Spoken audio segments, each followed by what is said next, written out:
این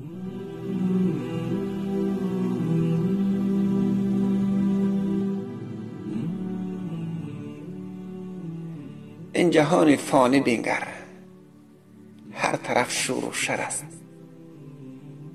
آدمی غافل ز مرگش، عاشق مال و زر است.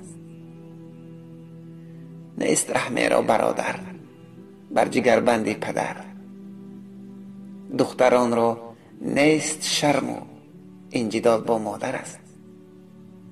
گفت احمد والدین را دل بیاور امتم، لیک آن حرفش کجا شد که پدر پشت در است. مرد از زن نارضا است، زن از مردش ملال. صبر از بین رفته است، ویرانه دیوار و در است. ما مسلمان زاده ایم اما ز قرآن غافلیم، قلب ها پر از حسودی که بر مرگ بیاور است.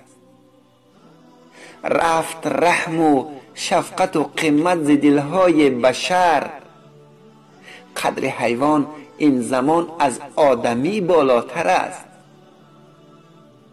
ای خدا از شر شیطان رجیم امین دار.